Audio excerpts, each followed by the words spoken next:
Hey everyone, my name is Ben Gromiko. I'm from INTERNACHI, and that's the International Association of Certified Home Inspectors, world's largest organization of residential and commercial property inspectors. We're at nachi.org, NACHI.org. And this is an INTERNACHI webinar. So it's live, free, online, open to everyone. And today we have a special guest, Bill Fabian of Monroe Infrared. And I'm going to ask him why it's called Monroe Infrared. It should be Fabian Infrared. And, and we're going to talk about thinking thermally and infrared cameras and home inspections and all that good stuff.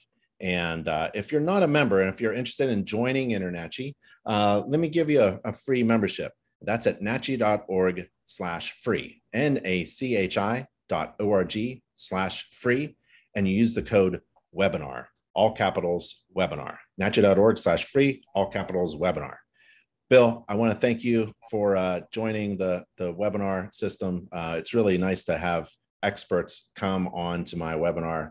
I hate talking all the time, so it's really nice for you to be here. Thank you for taking some time out and sharing some information with us. Oh, my pleasure, Ben. Thank you. And why is it called Monroe Infrared? Why isn't it Bill Fabian Infrared? Well, Monroe Infrared was founded by Bruce Monroe 37 years ago. Yeah. Christopher Casey bought out the majority of stock 11 years ago. So he owns most of it. I own 10%, and Greg Thompson out in Albuquerque owns 10%. So yep. I have a vested interest in our success, but and as I tell everyone, I am an infrared geek. I'm one of those guys that takes an infrared camera on vacation. Did you bring one with you? I did. I have one. All right. Yeah. Everywhere I go, I have one. That's right. So you're like the expert trainer. I don't know anybody else really. Anybody else who, if you're a home inspector or a commercial property inspector, you should be really reaching out to Bill Fabian and Monroe Infrared. You're at every event. You do webinars. You do a lot of free stuff. You do a lot of online stuff. Don't you do online training now? We have our, and we'll talk briefly about it, but we have our certified residential thermographer 2-day training class, both on Zoom, live, not recorded. And we also are doing them, starting to do them again in person, attending classes around the country. I actually have one set up for the House of Horrors in Boulder, and you have until Thursday, tomorrow, to sign up for that. But it's an in-person at the House of Horrors. So it's a great class. And if you're using an infrared camera, thinking of using an infrared camera, you need to come to this class. By all means, it is it's top shelf. It's I've worked very hard over the last 9 years, and we've had 2,300 home inspectors come through this class. Wow. And it really gets a home inspector up to speed that wants to use the infrared camera as part of his home inspection. So we're going to talk today about how to implement infrared into your home inspection.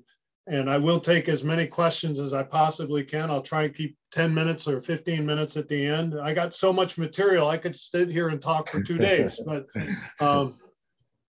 I've got somewhat of a PowerPoint, 12-step implementation program. I've got a live camera set up so that we can toggle back and forth. Well, let's do that. Why don't you share your screen and bring up the information that you want to bring up? And I'll tell everybody, if you want to ask a question, please feel free to ask questions. Use the Q&A feature. The chat is a little difficult. Use the Q&A feature so that Bill can see the questions popping up and we can get to them whenever Bill wants to get to them, maybe at the end of his presentation. But there's his contact information. You can ask him about his training, especially the upcoming training coming at the House of Horrors. It's a great place to visit and have a lot of fun inspecting a House of Horrors. We have 3 around the country. But just feel free to reach out to Bill Fabian. There's his contact information, and feel free to ask questions too while Bill is talking, and then we'll take those questions. Use the Q&A feature and post those questions. I kind of like it because other folks attending this live webinar can upvote those questions, and so if it's a good question, it gets answered first. So thanks, Bill. So why don't you just take it away? Awesome. I'm actually going to answer the first chat question, so he doesn't have to retype it. And Sure. It is, when is the class in Boulder, Colorado? So I need to look at the calendar. Sorry about this. I wasn't prepared for that question. But it's, of course, calendars. No problem. And if anybody has any questions specifically like that, I can tell you every detail of any class coming up, either online or live, or at the House of Horrors, or at one of our training locations, or at a chapter meeting coming up. And if you're an InterNACHI member, all you have to do is log in to your InterNACHI membership dashboard, right? You log in at the top right corner of any NACHI.org page, log in as a member, and then scroll down at that dashboard homepage, and you'll see all of our events. And it's right there. Every class that we have is right there at your dashboard. So if you're an InterNACHI member, just log in. And if you're not an InterNACHI member, just email me or Bill, and we can get you that information. Yeah, I can't find it right now. That's all right. And I want to get into it because we only got about 55 minutes left. So, gentlemen or ladies, if you would like to send me an email asking when that date is, I will reply to it right away at billf@monroeinfrared.com. And I'll put it up on the screen here at the end. But let's get started. So Monroe Infrared Technology, without going into great detail, infrared is all we do.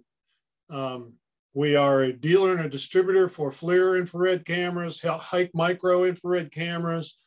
We provide all levels of training, which I'll show you coming up. But we're located or headquartered in Brunswick, Maine. I live in Shelby Township, Michigan, and there's what I just said.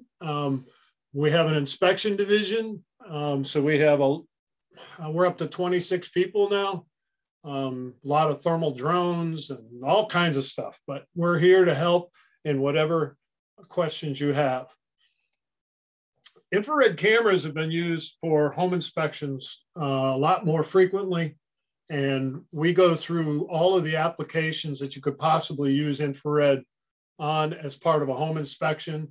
I'll just go through these images and tell you what they are real quick. In the upper left, you see a feed to the house where one of the connections is 347 degrees. That's a utilities issue, and they need to come in and fix that. Top middle is a beehive that was found behind the fascia board with a thermal imager. This was after they removed the fascia board, but it was found. You can measure water temperatures. You can see middle left, the grayscale image where a home is or is not insulated properly, or the insulation is not performing as it's designed to perform. The middle image is a heat pump that would not turn on, so he just used the infrared to document there was no, it wasn't functioning.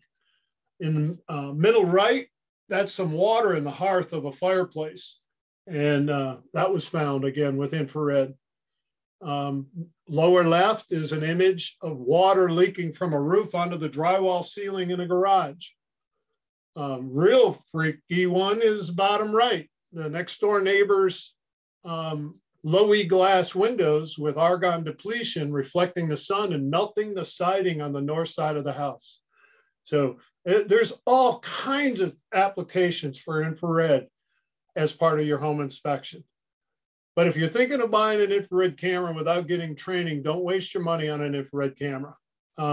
Because those people that buy cameras and don't get training and don't learn how to speak intelligently about what the camera is showing them, gets them in trouble.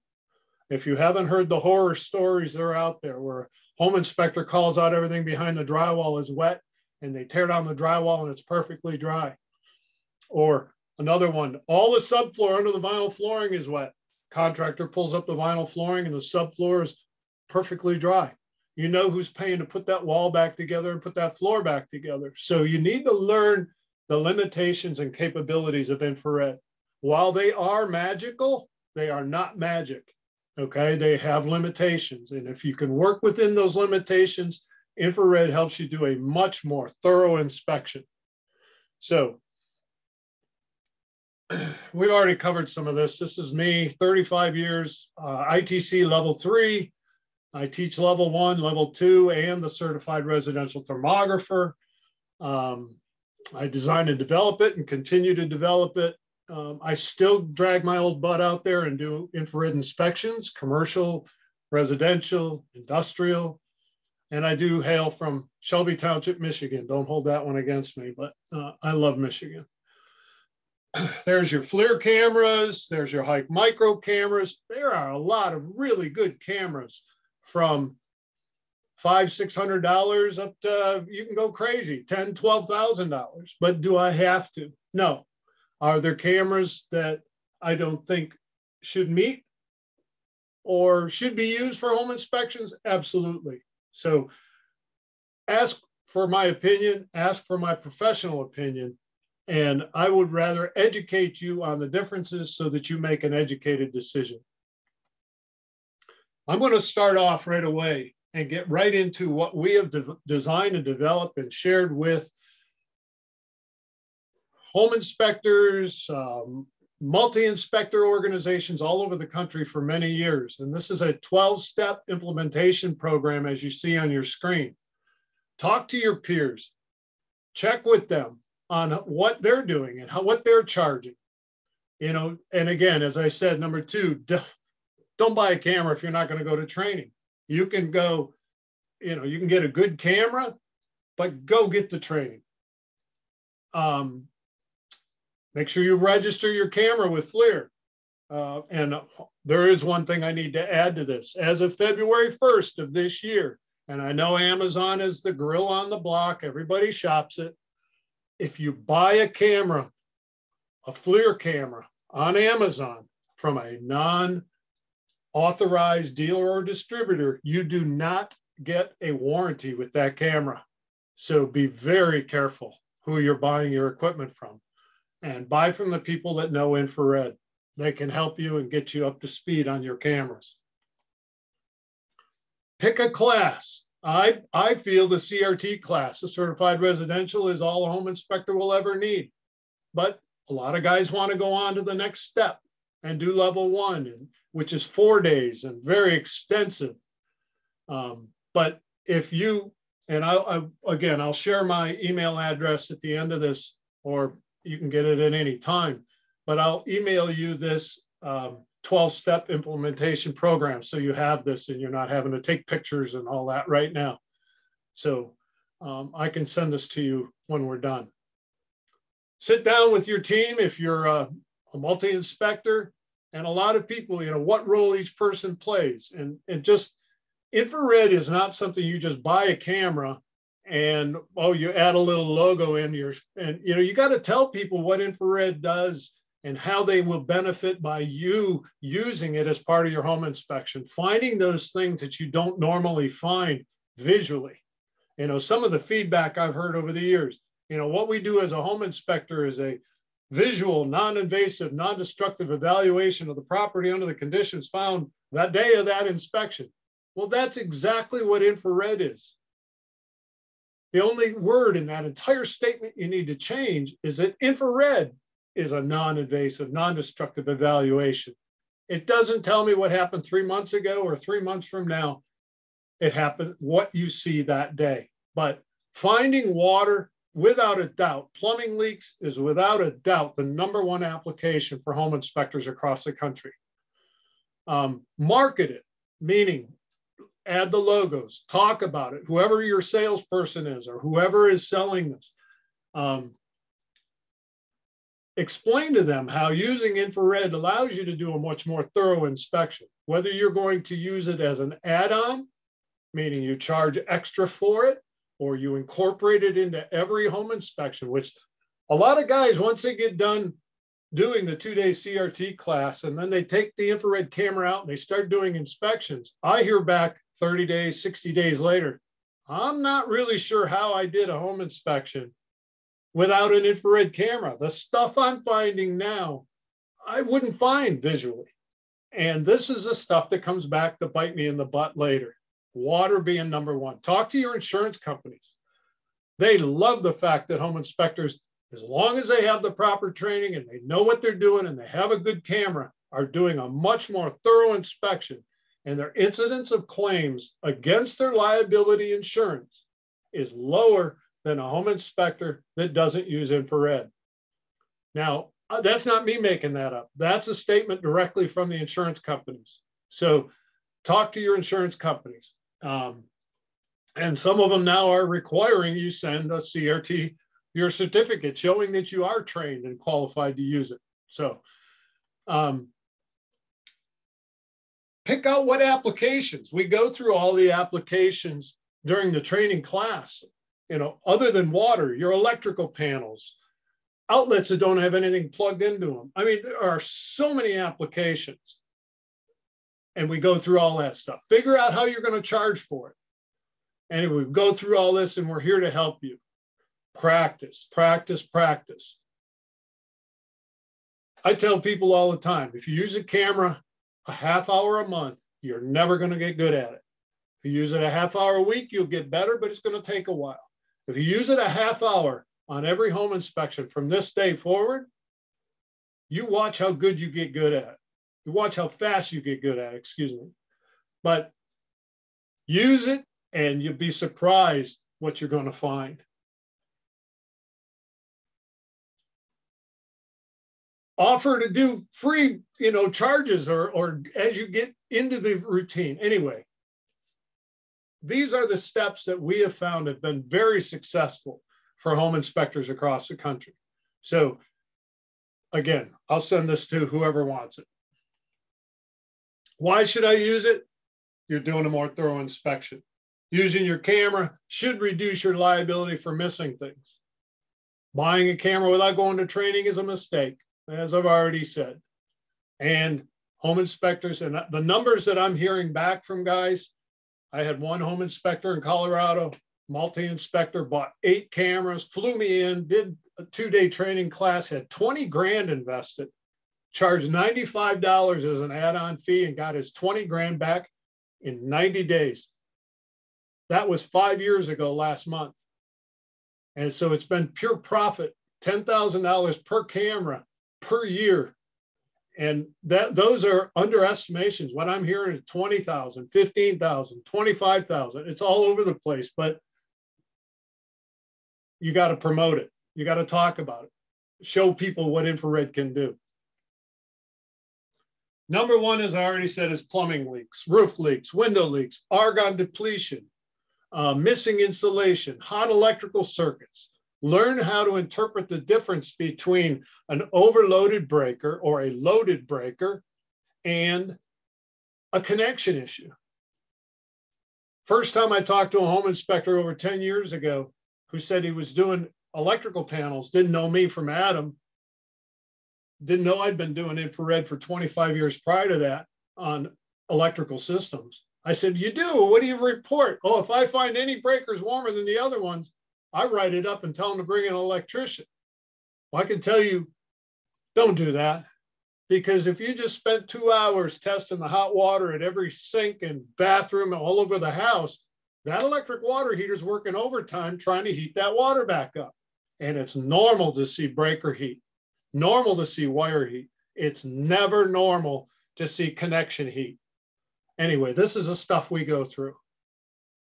Infestations, bees, carpenter ants, rodents, vermin, raccoons. I had a home inspector come to class bit by a possum in an attic. So he says, now I go through, I get about this much of my body into that attic, and the first thing I do is look around in all directions for something warm and fuzzy looking back at me. So there's a lot of applications in and out of the house, in the attic, all over the place. You got to learn the limitations. Number one, an infrared camera is very different than a visual camera. An infrared camera doesn't see through glass or water or building materials. It only shows surface temperature differentials. I'm going to toggle right now to my other camera feed and show you the advantage of infrared. Sure. Let me just change my feed. Go ahead. And I'm looking across at the desk, there's the 70-inch monitor hanging on the wall, but I spilled some water on the carpet. And you can see that very clearly. If I switch my camera feed from the fusion image to the visual picture, there's absolutely no visual sign that that water is there. So that, again, is the #1 application for infrared, being able to see what you can't see with your eyes. There are so many applications, and as you can see, I'm pretty geeked about it, and I love sharing my knowledge of almost 36 years in this industry with home inspectors and getting them up to speed and how to do it. So please, let me know how I can help.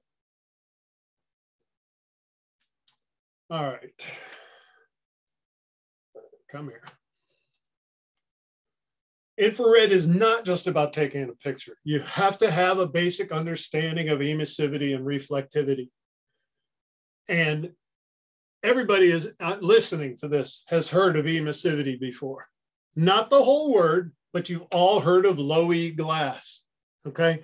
That's what the E stands for, emissivity. It's a low emissive coating on the glass, which makes it more reflective, which reflects the solar loading out or the heat back in. And everything we look at has an emissive value.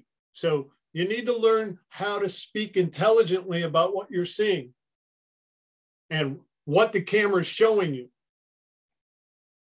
Here's an example of a low emissive surface that shows this is a 3-phase electrical connection, A phase on the left, B phase in the middle that looks warmer, and C phase on the right. When you're looking at something and you think you have found a thermal anomaly, the very first thing you need to do is look at it from another angle. Let me see if this, I hope this works. There it goes. All I'm going to do is shift my weight from my left foot to my right foot, and now you see C phase warmer.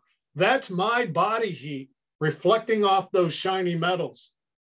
So, I've taken this for, it's second nature, right? I do it all the time, but it's something I've seen guys write up reports showing reflections as a problem, and it's not. So the first thing you got to do when you have found a thermal anomaly is change your field of view. The evaporative cooling effect and why we find water inside a house. There you go to do your inspection. You see there's an outlet in the corner. Maybe when you get down on one knee to plug your outlet tester and you stand up and you go, my knee's wet. Maybe then you would have found the water without an infrared camera that was in the carpeting next to that dresser or in the corner. Ended up being a plumbing leak in the bathroom next door that was coming under the wall. And when they had boxes stacked up in the corner, it pushed the carpet and pad into the wet subfloor. It also restricted the evaporative cooling effect until they staged the house for sale.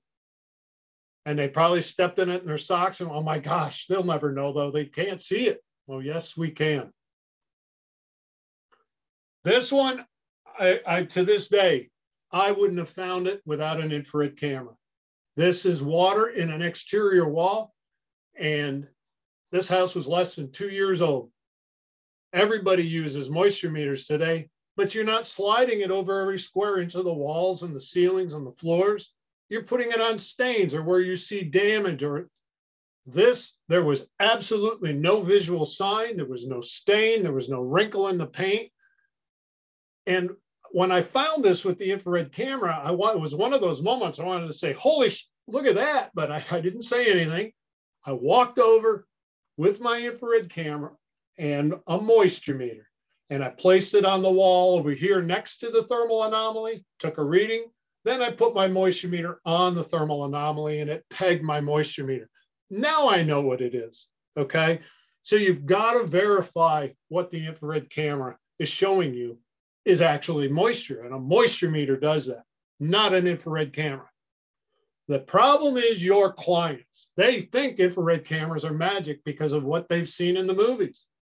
Hobbs and Shaw, the most recent one I can think of right now, at one point they're holding infrared cameras up against a red steel door The movie camera comes in and looks at the viewfinder, and it shows people on the other side of that door.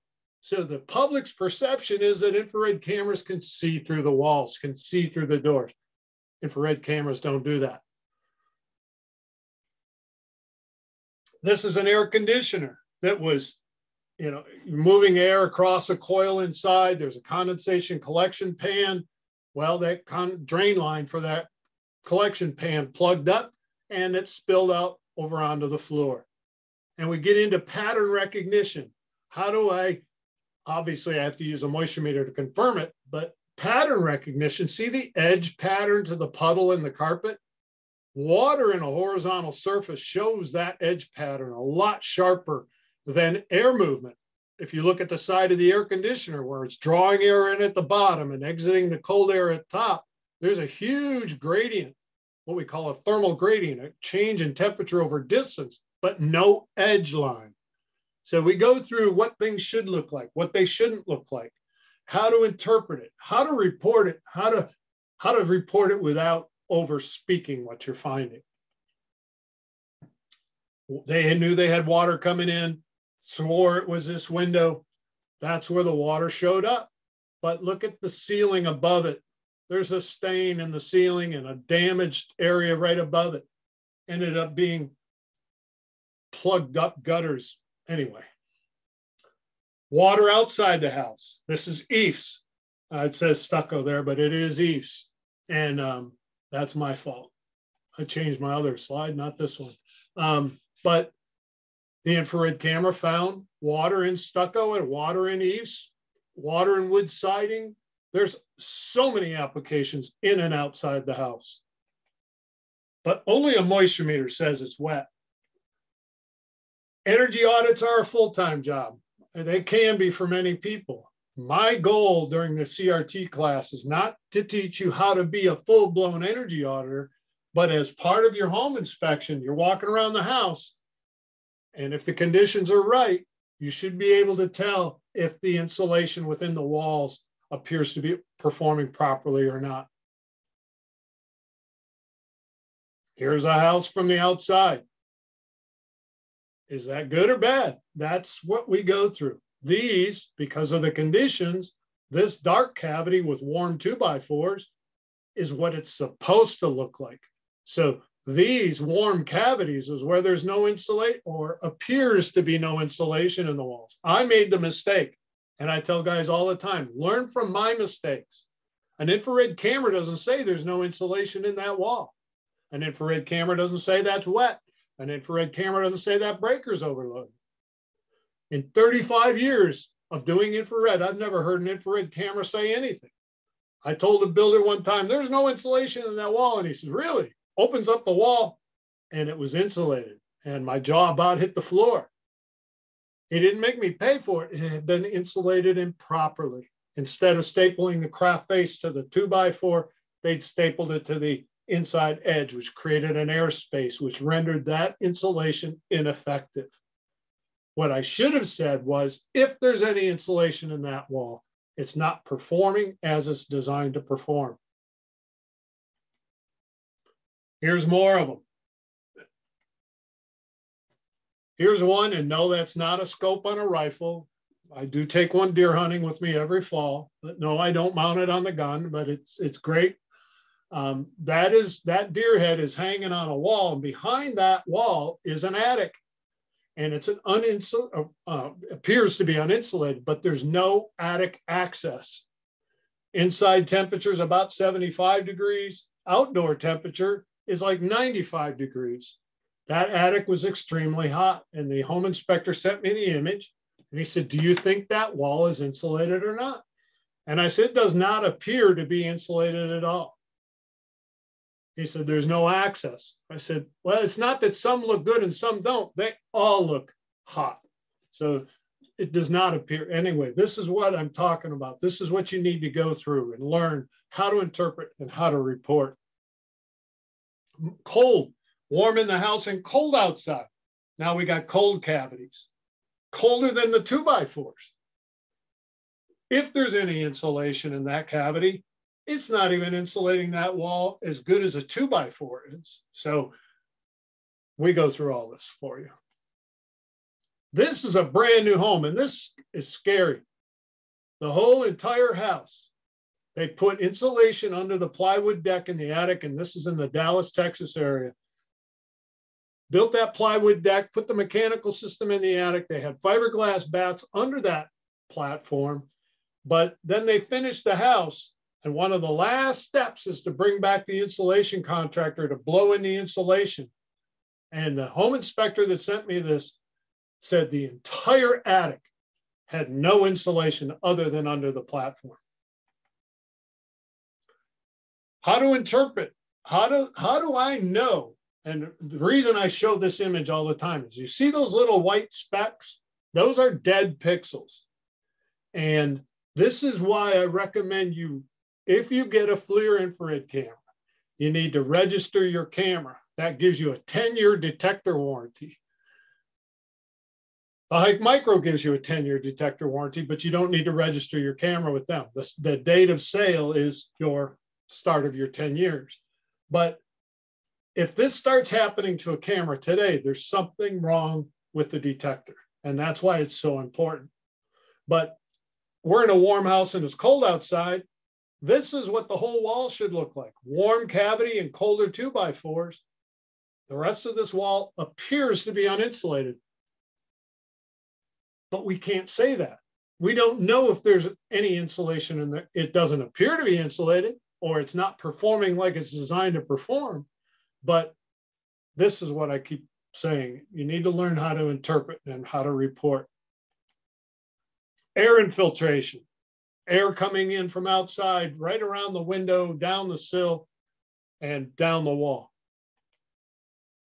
Work safe. And whether you give me an hour or 2 hours or 4 hours or 2 days or a week, everybody hears the same speech. So you're all going to hear, I'm going to jump up on my safety soapbox right now. There is one inherent danger when using an infrared camera you should all be well aware of. And one simple rule of thumb will save you from getting hurt. If you're looking through your camera, don't move your feet. You should never be doing this, looking through your camera and moving your feet at the same time, because if you are, you're not watching where you're walking. And our industry has had Paul Grover, the founder of the Infraspection Institute, walk off of a roof. Luckily, it was only a 6-foot drop and he broke his arm. We have in our industry have had thermographers back up into high voltage electrical panels and get killed. I came 2 inches from stepping off a roof that was 20 feet to the next elevation because I was scanning without watching where I was walking. So I'm telling you, one simple rule of thumb, if you're looking through your camera, don't move your feet. If you need to move your feet, bring the camera down, watch where you're walking, plant your feet, and then bring the camera back up. Enough, I'll get off. Here, I mean, I'm no ladder expert, but 1 foot on the ladder, 1 foot on a rotting plywood overhang is not a safe way to work on a ladder. More air infiltration. That's leaking ductwork on the left. That's air infiltration on the right. Uh-oh, what do we got here? Oh, my battery died on my camera. That's all right. Here's more air infiltration around the door and under the threshold. Leaking rim joists, leaking ductwork. I mean, there's so much you can see. But only a borescope will say there's no insulation in those walls. But unless you work for Homes on Homes, you're probably not drilling holes into people's walls. So my suggestion is you learn how to speak it. If there's any insulation, it's not performing as it's designed to perform. Appliances, a great way to CYA. Take a thermal image of the oven turned on, the range top turned on, the refrigerator and freezer, open up the doors and show them the thermal image showing it was plenty cold enough in the freezer and the refrigerator at the time of the inspection.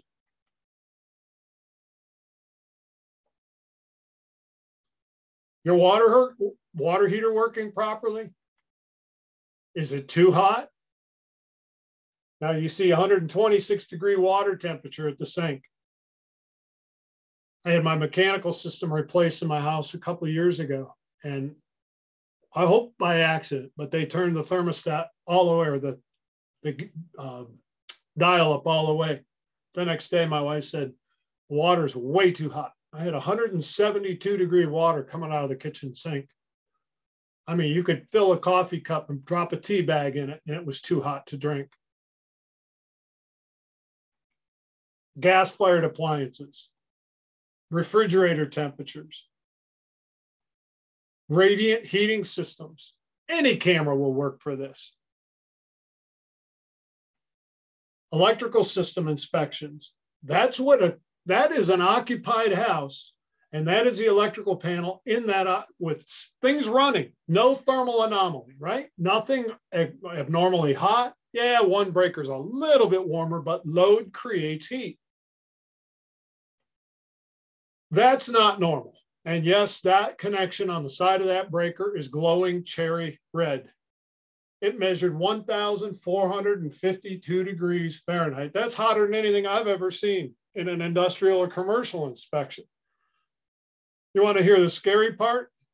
This is an electric dryer connection on the side of the breaker, and the owner knew there was something wrong. Every time we use the dryer, it trips the breaker, and we got to keep resetting it until it sticks. One of these times, it's not going to trip, and it's going to cause an electrical fire.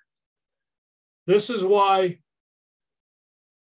Hartford Steam Boiler Insurance Company, FM Global, which used to be Factory Mutual, is mandating that their commercial and industrial clients are having infrared done every year, every other year, or every third year, because infrared reduces the risk of electrical fire.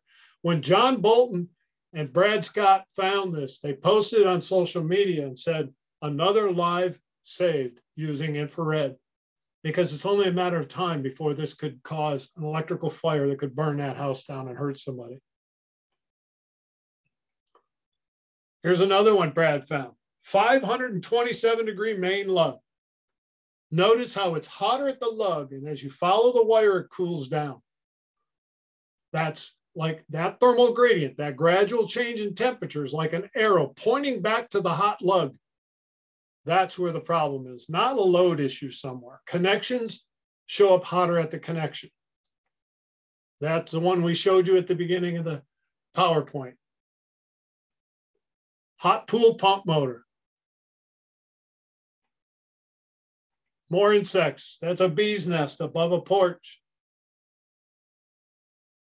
There's that one I was talking about and showed you at the opening slide. Upper left is with the fascia board in place. That's where the bees were coming and going. There's the thermal image with the fascia board in place below it. And there's the hole where they're coming and going. Then they removed the fascia board, and you can see directly visual of the hive and then the thermal of the hive. Background temperature, about 65 degrees. You see it right here. So you're cold. And the hottest on that hive, about 103. So almost a 40-degree rise over ambient. Bo Pass and a home inspector found this one, and the bees were living behind this faux brick going in through where the cable goes into the house. This is that 3/8-inch thick fake brick.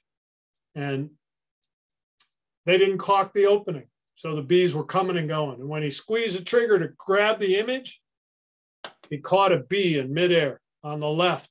See that little hot spot at about 11 o'clock? That's a bee flying. There's the melting siding I was talking about. This is the next door neighbor's house reflecting the sun off of their window onto the siding and melting. Look, 198-degree vinyl temperature in the shade. Look at the reflection of the gutter off the glass. So this is a zoomed in photo of this window.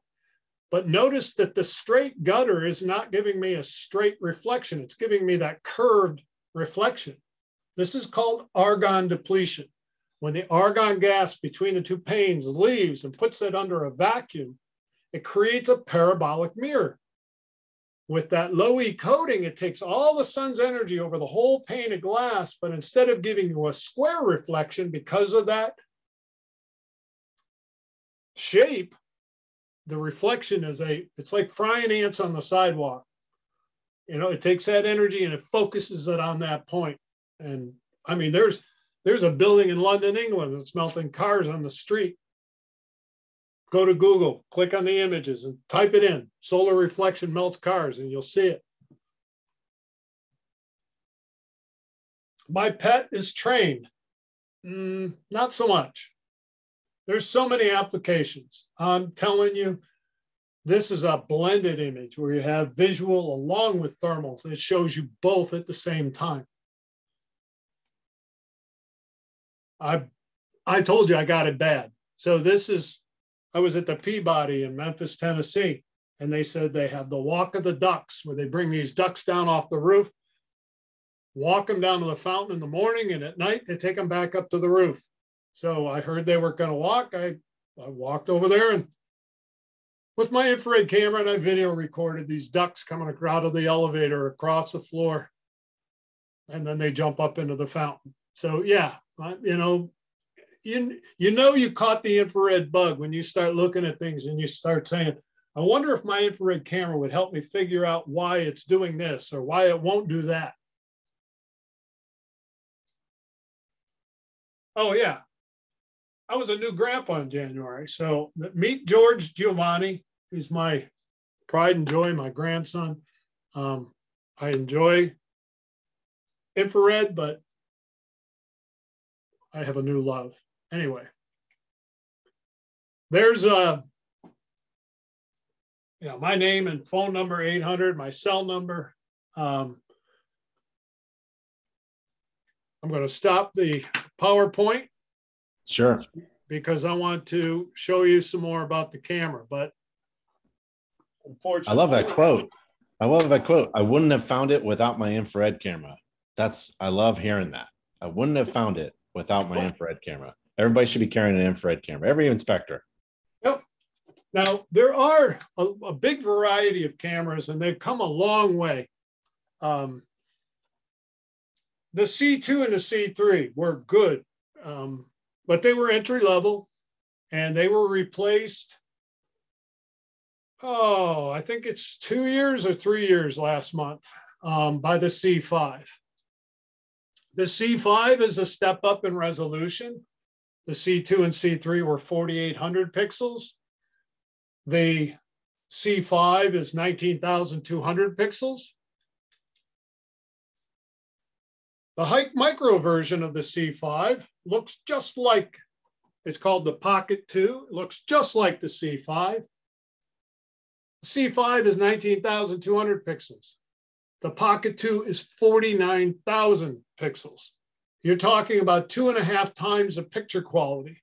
So they're at $600. I mean, there is a lot of cameras and video with audio and streaming Wi-Fi, just like I was doing with the M30. This M30 is, it's incredible. It's a 110,000 pixel camera. Incredible resolution and thermal sensitivity of video and audio and laser pointers and on, $2,500. So there are some really good cameras from $600 to $2,500 and everywhere in between that you can use. But getting an infrared camera without learning how to use it is so dangerous. So, I mean, I kind of blew through that as fast as I could so that I could leave some time for questions and answers. Did we get a bunch? Yeah, we have a few questions. Can you see the Q&A list of questions? Chat. Let me see. Let me close the chat. Uh-oh, what's that? Get rid of that. And I can read them off to you if you can't see them.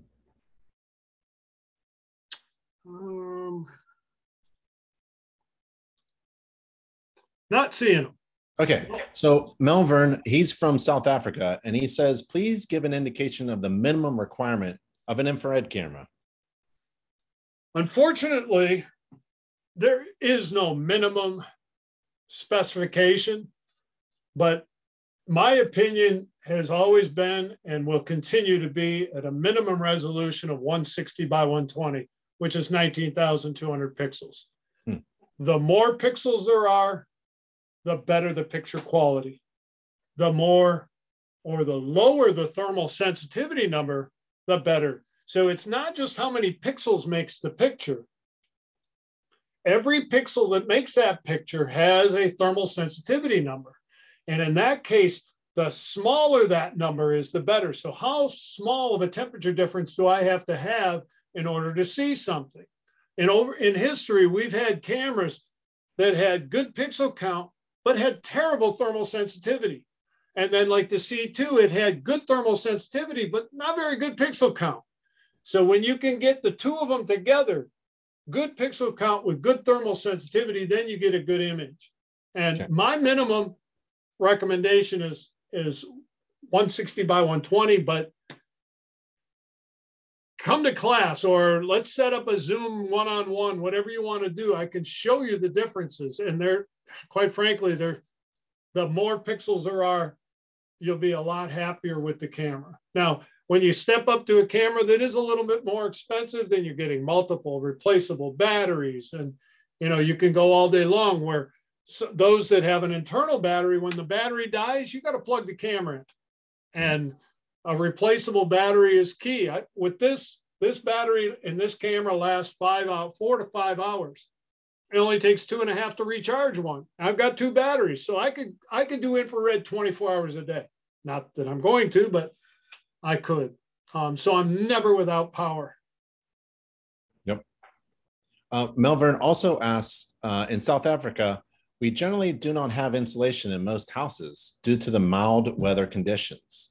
Okay. So will a thermal camera still pick up on problems where the temperature difference between inside and outside is not very big? So how do you do that when there isn't a delta difference? Yeah, you can. So there's ASTM standards now that are written that say American Society for Test and Measurement that says you should have at least an 18-degree Fahrenheit difference from inside to out or a 10-degree C difference from inside to out. But that's if you're using a very low-res, poor thermal sensitivity camera. These better cameras, 8 or 9 degrees Fahrenheit, maybe 5 degrees C is all you need to have from one side to the other. Sometimes if you could turn the heat up a little bit or turn the air conditioning down a little bit, and what we call manufacturing the temperature difference, you got to do that for at least a couple of hours before you try and look at it with the infrared. You have to have that delta T, or it doesn't matter if I have a $100,000 camera. If there's no delta T, I'm not going to see anything. Yep. And that's just for the building envelope. I mean, there's other thing. There's still electrical and water and things like that to look at. Absolutely. Absolutely. And I'm amazed because, you know, I go through all of the applications that you can use a camera on, but I had a guy find a cracked garbage disposal with the infrared. The garbage disposal had been dripping water under the sink onto the bottom. And before the home inspector showed up, the building owner dried it up so you couldn't see it. He opens up the cabinets under the sink, and with the infrared, he looks and he sees the thermal anomaly from like the water I showed you on the carpet. He crawled up in there, and sure enough, on the backside of the garbage disposal, it's cracked. Yep. So there's so many applications. There really is. Will, he's from Chicago. Could you discuss the issues of condensation in wall cavities? Many times in areas like Chicago, there's no water intrusion from outside the envelope, but water formation from condensation.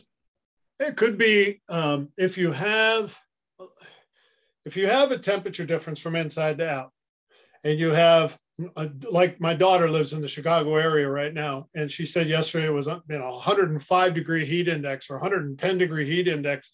air conditioning going to 75. Vapor pressure differential is going to drive that heat energy from outside into the building.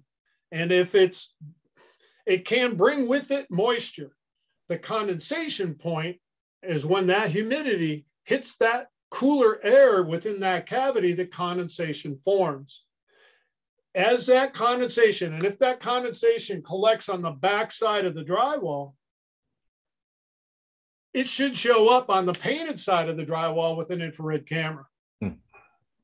I can't see through dry building components to see water behind it. And that's, again, understanding the limitations. You can't see through a single piece of paper, but if that piece of drywall gets wet on the backside, it should show up on the painted side.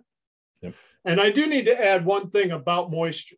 Don't ever, ever, ever tell people you find mold with an infrared camera. Mold inspectors and mold remediators use infrared cameras extensively because it helps them find the conditions conducive to mold growth. Wet, active mold on the backside of a piece of drywall should cause that drywall to appear just like water on the backside because it's wet, active mold. And it happens all the time. Oh, we got water on the floor, the window's leaking. They replaced the window without opening up the wall. Now you shut the water supply off to that mold. The mold is going to dry out. And once it's dry and dormant, I'm not going to see anything with an infrared camera. So you can't say it could find, and it should find wet active mold, but dry dormant mold, which is according to mold experts, when mold can become dangerous, you're not going to see anything because there's no thermal difference. Yep. Hamid asks, any recommendations about software for analyzing and making reports of your thermal images? So if you're looking for, and this has been since I started the CRT class 9 years ago, I first set up, we're going to spend an hour on day 2 just talking about the FLIR software or the Hike Micro software.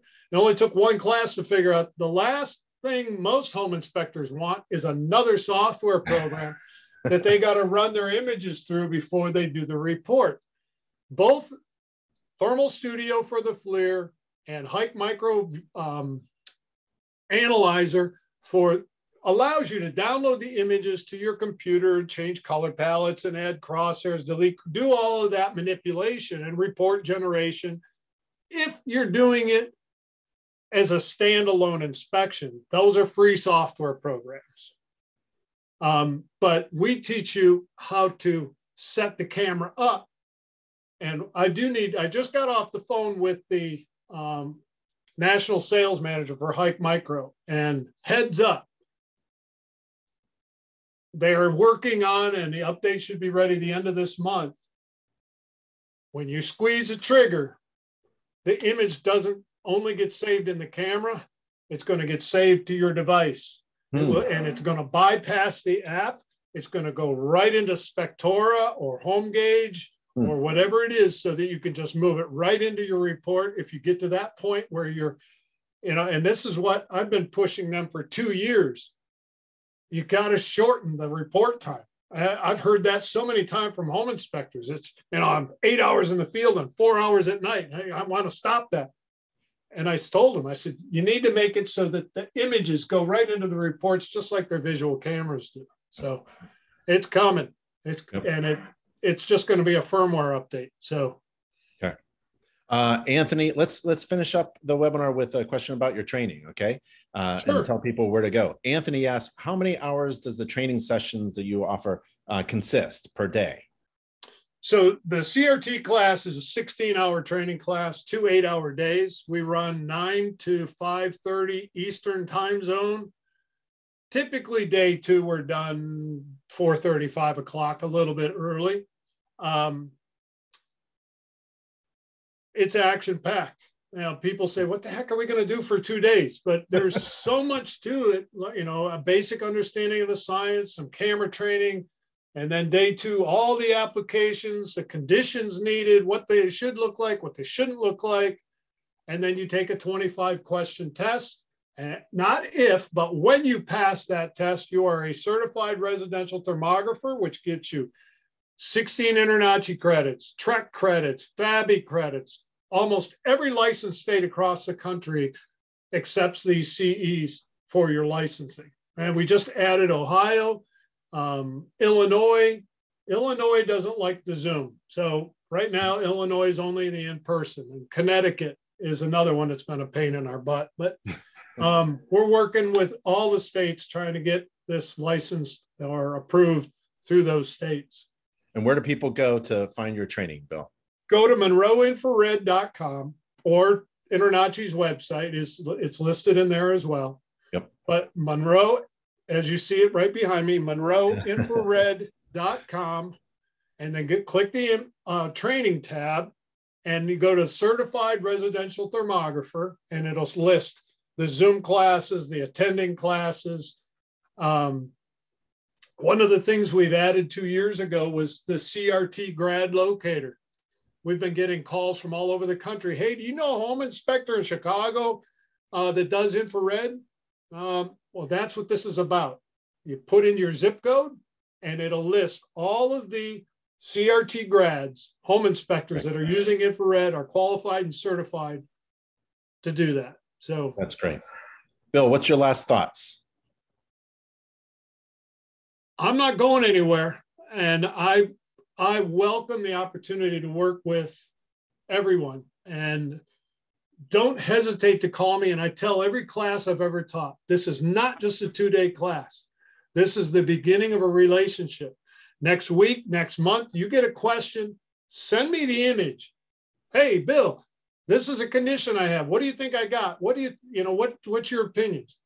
I hate to say it, my wife kills me, but what are you doing answering the phone at 9 o'clock at night? Please don't call after 10. But, helping you guys be successful using infrared, I've truly found something I love to do. And whoever said, when you find something you love to do, you'll never work another day in your life, right, is wrong.